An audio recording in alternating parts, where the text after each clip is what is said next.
ऐसी कोई परी मन को भावत कीन,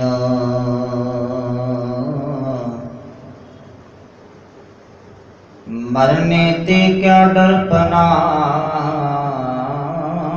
जब हाथ से धोरा लीना। कबीर रस को गांडो चूसिए गुण को मरिए रोए। अब गुनिया रे मानस भलो न कह है कोई। कबीर गागर जल भरी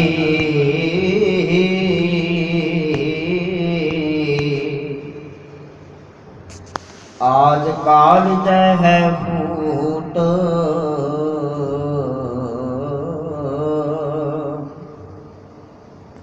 गुर जो न चित है अपनो अधमाज लीजेंगे लूट। जुगो जुग टाल चवर छतर तक दे मालिक हाजरा हजूर सर्व कला भरपूर। गुरता गति ते सुभाए मान धन साहिब श्री गुरु ग्रंथ साहिब महाराज जीओ की पावन हजूरी विच बैठ करके शब्द कीर्तन का रस आनंद माणिया है।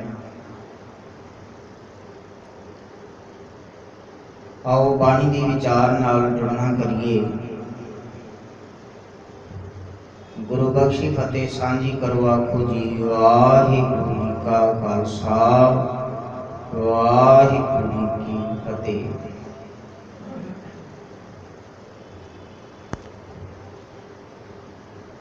भगत कबीर साहब जी के पावन श्लोकां की विचार चल रही है।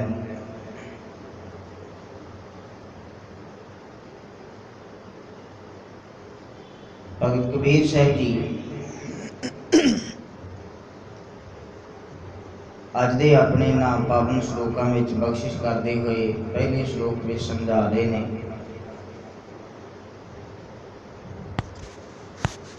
कबीर साहब आख रहे ने कबीर ऐसी होए परी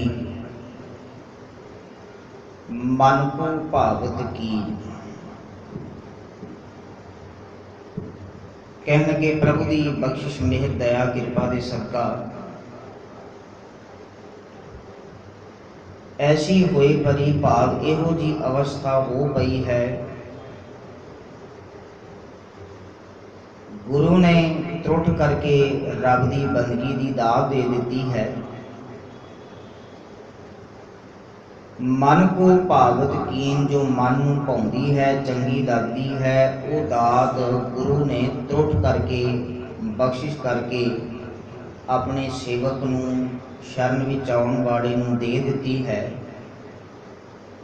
ते कहण लगे वो व्यक्ति फिर अपने अंदरों अहंकार द्वैत ईर्खा होर सारे माड़े विचार इनू त्याग देता है। जिसनों रब की बंदगी प्राप्त हो गई है दात प्राप्त हो गई है वो अपने जीवन दे विच हुण नेक अमल करता है चंगे कर्म करता है चंगी सोच रखता है चंगी विचार रखता है।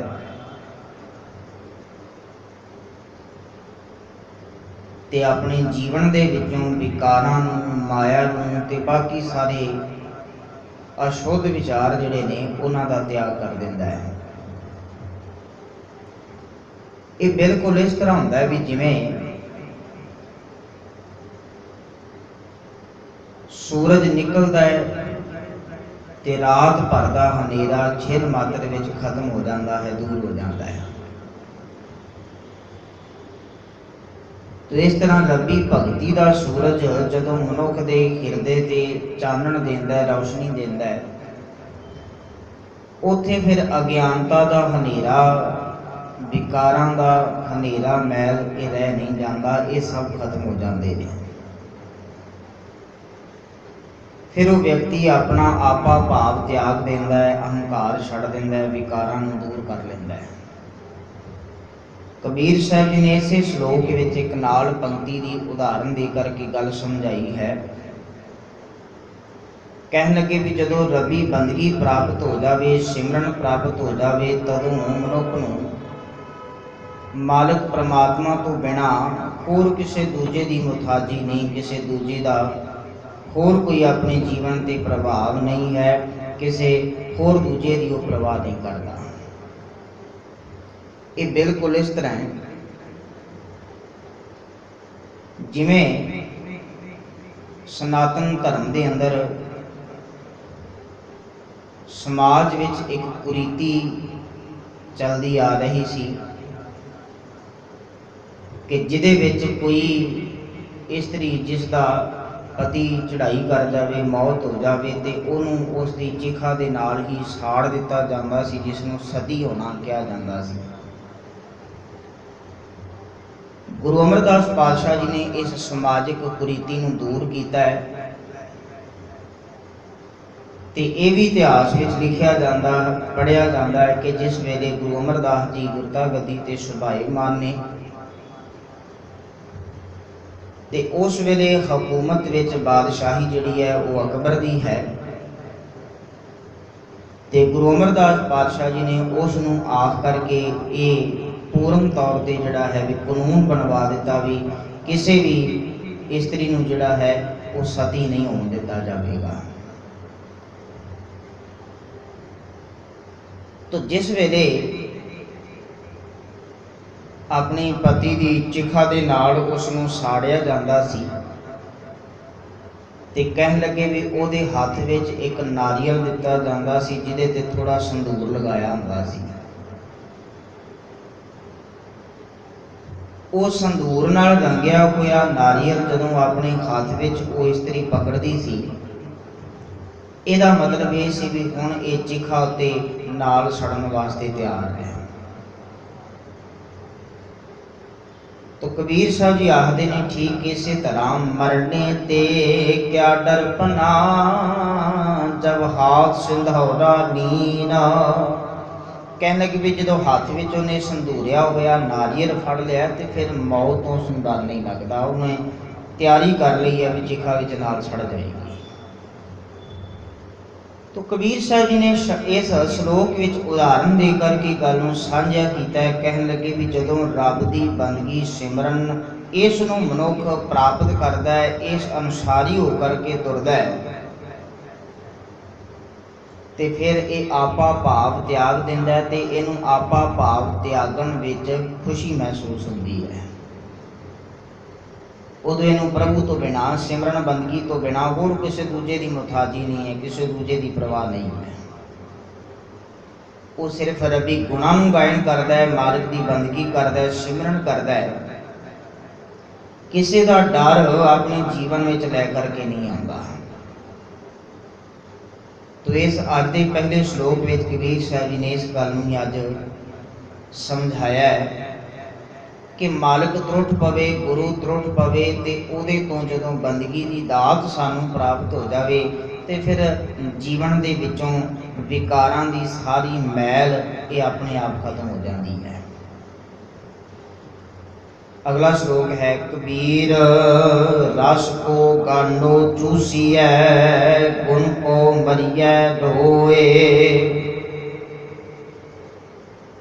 कहने लगे गन्ना जिहड़ा रस नाल भरिया होया है, इहनूं वेलणे दे विच पीया जाता है, भाव रस उहदा कढ़न वास्ते वेलने विच दिता जाता है। तो कबीर साहब जी इस गल नूं इंज उदाहरण दे करके गल साझी कर रहे हैं। जिहड़ा मनुख गुणां दे नाल भरिया होया है, जिस कोल गुण ने,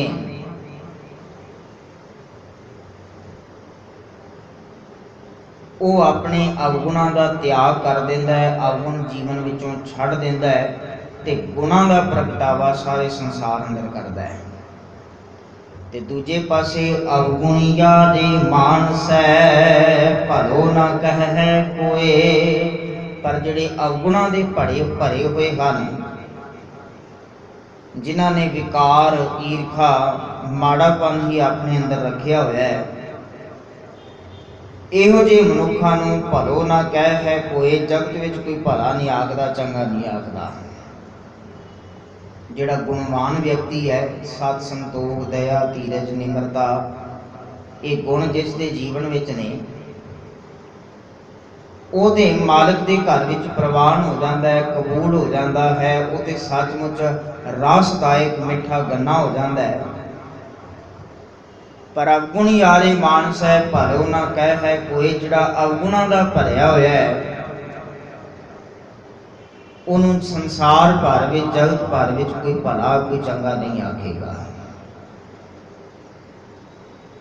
ਤੀਜਾ ਸ਼ਲੋਕ ਹੈ, ਕਬੀਰ ਗਾਗਰ ਜਲ ਭਰੀ ਆਜ ਕਾਲ ਜੈ ਹੈ ਫੂਟ। ਕਬੀਰ ਸਾਹਿਬ ਆਖਦੇ ਨੇ, ਇਹ ਸਰੀਰ ਕੱਚੀ ਗਾਗਰ ਦੀ ਤਰ੍ਹਾਂ ਹੈ, ਕੱਚੇ ਘੜੇ ਦੀ ਤਰ੍ਹਾਂ ਹੈ, ਜਿਹਦੇ ਵਿੱਚ ਜਲ ਭਰਿਆ ਹੋਇਆ ਹੈ, ਪਾਣੀ ਭਰਿਆ ਹੋਇਆ ਹੈ। ਤੇ ਕੱਚੇ ਘੜੇ ਦੀ ਮਿਆਦ ਜਿਸ ਵਿੱਚ ਪਾਣੀ ਭਰ ਕੇ ਰੱਖ ਲਵੋ ਤੇ ਬਹੁਤਾ ਲੰਬਾ ਸਮਾਂ ਨਹੀਂ ਹੋਏਗੀ, ਉਹ ਛੇਤੀ ਟੁੱਟ ਜਾਏਗਾ। ਕਬੀਰ ਸਾਹਿਬ ਜੀ ਆਖਦੇ ਨੇ, ਸਰੀਰ ਵੀ ਇਸ ਤਰ੍ਹਾਂ ਇੱਕ ਕੱਚਾ ਘੜਾ ਹੈ ਤੇ ਸਵਾਸਾਂ ਦਾ ਜਲ ਇਸ ਵਿੱਚ ਭਰਿਆ ਹੋਇਆ ਹੈ। ਤੇ ਆਜ ਕਾਲ ਜੈ ਹੈ ਫੂਟ, ਬਹੁਤਾ ਲੰਬਾ ਸਮਾਂ ਚੱਲਣ ਵਾਲਾ ਨਹੀਂ, ਅੱਜ ਨਹੀਂ ਤੇ ਕੱਲ ਨੇ ਟੁੱਟ ਜਾਣਾ ਹੈ।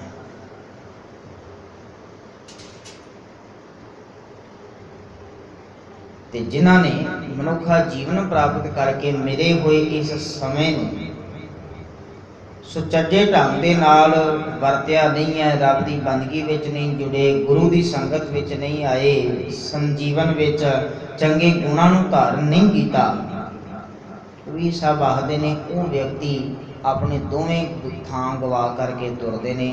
ਲੋਕ ਵੀ ਗਵਾ ਲੈਂਦੇ ਨੇ ਤੇ ਪਰਲੋਕ ਵੀ ਗਵਾ ਲੈਂਦੇ ਨੇ।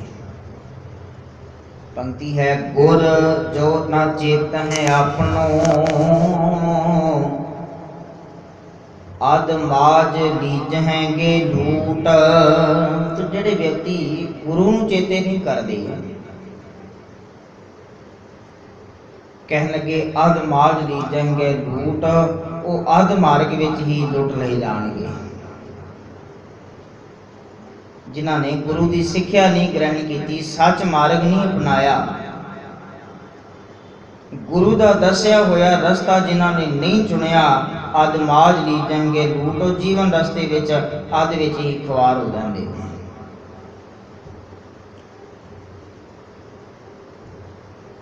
ਹਜ਼ੂਰ ਨੇ ਅੱਜ ਤਰੁੱਠ ਕਰਕੇ, ਮਿਹਰ ਕਰਕੇ ਪਾਵਨ ਹੁਕਮ ਵੀ ਇਹ ਬਖਸ਼ਿਸ਼ ਕੀਤਾ ਹੈ।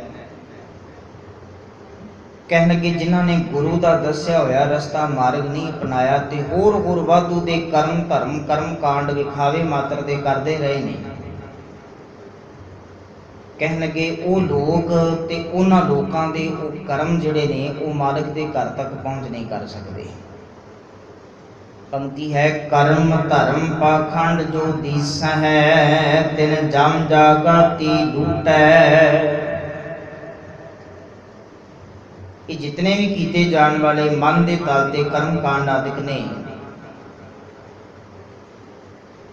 ਹਜ਼ੂਰ ਆਖਦੇ ਨੇ ਵੀ ਇਹ ਤੇ ਇੱਥੇ ਹੀ ਗਵਾ ਜਾਣਗੇ। ਇਹ ਰੱਬ ਦੇ ਘਰ ਵਿੱਚ ਪ੍ਰਵਾਨ ਹੋਣ ਵਾਸਤੇ, ਕਬੂਲ ਹੋਣ ਵਾਸਤੇ ਸਹੀ ਨਹੀਂ ਹਨ, ਮਦਦਗਾਰ ਨਹੀਂ ਬਣ ਸਕਦੇ। ਫਿਰ ਕਰਨਾ ਕੀ ਚਾਹੀਦਾ ਹੈ? ਨਿਰਵਾਣ ਕੀਰਤਨ ਗਾਵਹੁ ਕਰਤੇ ਕਾ ਨਿਮਕ ਸਿਮਰਤ ਜਿਤ ਛੂਟੈ। ਉਸ ਮਾਲਕ ਦਾ ਨਿਰਵਾਣ ਵਾਸ਼ਨਾਵਾਂ ਤੋਂ ਰਹਿਤ ਹੋ ਕਰਕੇ ਕੀਰਤਨ ਗਾਵੋ, ਭਾਵ ਉਹਦੀ ਸਿਫਤ ਸਲਾਹ ਕਰੋ। ਨਿਰਵਾਣ ਹੋ ਕਰਕੇ ਗਾਉਣਾ, ਨਿਮਕ ਸਿਮਰਤ ਜਿਤ ਛੂਟੈ, ਨਿਮਕ ਮਾਤਰ ਦਾ ਵੀ ਜਪਿਆ ਹੋਇਆ ਛੁਟਕਾਰਾ ਦੇ ਸਕਦਾ ਹੈ ਵਿਕਾਰਾਂ ਤੋਂ, ਮਾਇਆ ਦੇ ਪ੍ਰਭਾਵ ਤੋਂ ਤੇ ਇਹ ਮਾੜੀ ਮੱਤ ਤੋਂ ਛੁਟਕਾਰਾ ਦਿਵਾ ਸਕਦਾ ਹੈ ਜੇ ਵਾਸ਼ਨਾਵਾਂ ਤੋਂ ਰਹਿਤ ਹੋ ਕਰਕੇ ਚੇਤਾ ਕੀਤਾ ਜਾਵੇ। निर्वाण होना, वासना तो रहत होकर के चेता करना की है। साडा पाठ करना, सेवा करना, इस तरह के होर भी जिन्ने भी कर्म असीं करते हाँ, इन्हां कर्मां दे बदले पहला साडी कोई अरदास हुंदी है। अरदास कहना भी मंग हुंदी है कि मैं फिर ही सेवा करांगा, जां मैं सेवा ही तां कर रहा मैनूं ये मिल जाए। पर हजूर ने बाणी में जिक्र किया है भी कोई कामना नहीं होनी चाहिए, कोई खास मांग नहीं होनी चाहिए। इस पंक्ति विच भी गुरु अर्जन साहिब महाराज जी ने बख्शिश की है, ते निर्वाण कीर्तन गावो करते का, वासना तो रहत होकर के कीर्तन विच कोई मंग ना होवे, भाव पदार्थी मंगा ना हो, सिमरन दी, बंदगी दी, सेवा दी मंगते होवे।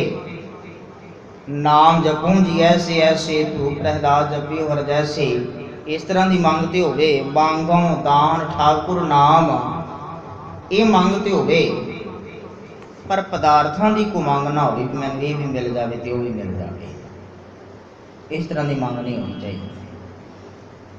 सेवक की सेवा भावना किहो जी होनी चाहिए है, तो गुरु अर्जन साहिब जी सुखमणी साहिब की बाणी में भी जिक्र करते हैं, तो उत्थे भी हजूर ने कृपा की है। कहने लगे सेवा करत होए निहकामी, कामना तो रहत हो करके कोई कामना ना हो, मंग ना हो। कहने लगे भी साडी मंग तो केवल पदार्थों की होगी, जे होगी भी, पर जिसने कामना तो रहत हो करके, मांग तो रहत हो करके जपे है, उन्होंने सारे पदार्थ देने वाला मालिक ही प्राप्त हो जाता है, तो वो फिर क्यों छोटिया छोटिया मंगा मांगता फिरे। सेवा करत होए निहकामी, तिस को होत प्राप्त स्वामी, उन्होंने तो रब आप प्राप्त हो जाता है, तो फिर उन्होंने मंगा करने की की लोड़ है। कई बार उदाहरण असीं सांझी की है, जिस मनुख नूं पत्ते चाहिए ने, फुल चाहिए ने, फल चाहिए ने, टहनियां चाहिए ने, ये चारों चीज़ां जिसनों चाहिए ने, वो की करे, अपने घर में दरख्त लै आवे, जड़ लै आवे, बीज लै आवे, मूल लै करके आवे, जिहदे तो शाखावां टहनियां भी उत्पन्न होणगियां, पत्ते भी लगणगे, फुल भी लगणगे, ते फल भी प्राप्त होणगे। पर वो कली कली वस्तु लै करके आउंदा ते छेती खत्म हो जाती है, नाले मेहनत वध करनी पैंदी है। तो गुरु ने बड़ा सार्थ सौखा तरीका दस्या भी कामना तो रहत हो करके फिर जप तिसको होत प्राप्त स्वामी, उन्होंने तो सारे पदार्थ देने वाला मालिक आप प्राप्त हो जाता है, वो फिर छोटिया छोटिया मंगा करने वाले पासे नहीं जाता।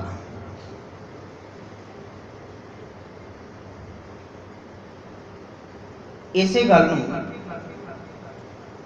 गुरु अमरदास पातशाह जी ने अपने अखीरी समय भी संगत के परिवार के सामने गल रखी है। कहने लगे साडे संसार तो, इस जान तो बाद, शरीर त्यागन तो बाद किसी ने रोना नहीं है, ते सगों निर्वाण होकर के रब की कीर्ति करनी है, मालिक की बंदगी करनी है, उहदे शुक्र विच रहना, उहदे धन्नवाद विच रहना, उहदे भाने विच जीवन बतीत करना है।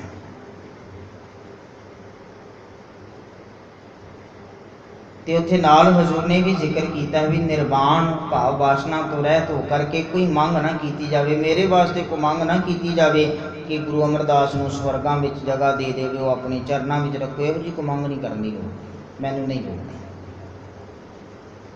मेरे जो कर्म ने मेरे नाल जा रहे हैं, सब कुछ मालिक ने दे दिता है, तुहानूं कोई खास मंग करने की लोड़ नहीं है भी इन्हूं स्वर्गां विच एंट्री पवा दिया जी, इस तरह नहीं है। तो भगत कबीर साहब जी अज भी इसे गल नूं इसे तरह इत्थे समझा रहे ने, गुर जो न चेतै आपनों अध माज लीजैंगे लूट, वो जीवन के अध मार्ग विच रस्ते विच लुट ले जाणगे जिन्होंने गुरु नूं नहीं चेते कीता। ते गुरु नूं चेते करन दा ढंग गुरु की सिक्ख्या उत्ते तुरना ते मालिक के शुकराने विच करना। तो अज दे इन्हां 3 श्लोकां विच जो जीवन जाच भगत कबीर साहब जी ने बख्शिश की है, ते इस गल नूं समझाया है। कहने लगे रब्बी मालिक की बख्शिश जिस भी मनुख ते होवे, ਜਦੋਂ ਉਸ ਨੂੰ ਬੰਦਗੀ ਦੀ ਦਾਤ ਮਿਲ ਜਾਂਦੀ ਹੈ, ਸਿਮਰਨ ਦੀ ਦਾਤ ਮਿਲ ਜਾਂਦੀ ਹੈ, ਤੇ ਉਹਨੂੰ ਕਿਸੇ ਦੀ ਮੁਹਤਾਜੀ ਨਹੀਂ ਤੇ ਕਿਸੇ ਕਿਸਮ ਦਾ ਡਰ ਨਹੀਂ ਰਹਿੰਦਾ। ਉਹ ਬੰਦਗੀ ਦੇ ਸਦਕਾ ਆਪਣੇ ਜੀਵਨ ਦੇ ਵਿੱਚ ਭਲੇ ਗੁਣਾਂ ਨੂੰ ਅਪਣਾਉਂਦਾ ਹੈ, ਚੰਗੇ ਗੁਣਾਂ ਨੂੰ ਅਪਣਾਉਂਦਾ ਹੈ, ਤੇ ਫਿਰ ਇਸ ਗੱਲ ਨੂੰ ਵੀ ਚੇਤੇ ਵਿੱਚ ਰੱਖਦਾ ਹੈ ਵੀ ਮਨੁੱਖਾ ਜੀਵਨ ਦਾ ਮਿਲਿਆ ਹੋਇਆ ਸਮਾਂ ਬਹੁਤਾ ਲੰਮੇਰਾ ਨਹੀਂ ਹੈ, ਤੇ ਜਿੰਨਾ ਕੁ ਸਮਾਂ ਮਿਲਿਆ ਰੱਬ ਦੀ ਬੰਦਗੀ ਸਿਮਰਨ ਕਰਕੇ ਇਹ ਮਾਲਕ ਦੇ ਘਰ ਵਿੱਚ ਕਬੂਲ ਕਰਵਾਇਆ ਜਾਵੇ, ਇਹ ਢੰਗ ਨਾਲ ਆਪਣਾ ਜੀਵਨ ਅਪਣਾਉਂਦਾ ਹੈ। ਤੇ ਜਿਨ੍ਹਾਂ ਨੇ ਗੁਰੂ ਸ਼ਬਦ ਅਨੁਸਾਰ ਆਪਣਾ ਜੀਵਨ ਬਣਾਇਆ ਹੈ, ਮਾਲਕ ਨੇ ਮਿਹਰ ਕਰਕੇ ਉਹਨਾਂ ਸਭਨਾਂ ਦਾ ਇਹ ਲੋਕ ਸੁਖੀਆ ਤੇ ਪ੍ਰਲੋਕ ਸੁਹੇਲਾ ਬਣਾ ਦਿੱਤਾ। ਹੋਈਆਂ ਬੇਅੰਤ ਭੁੱਲਾਂ ਦੀ ਖਿਮਾ ਫਤਿਹ ਨਾਲ ਸਾਂਝ ਪਾਵੋ ਜੀ। ਵਾਹਿਗੁਰੂ ਜੀ ਕਾ ਖਾਲਸਾ, ਵਾਹਿਗੁਰੂ ਜੀ ਕੀ ਫਤਿਹ।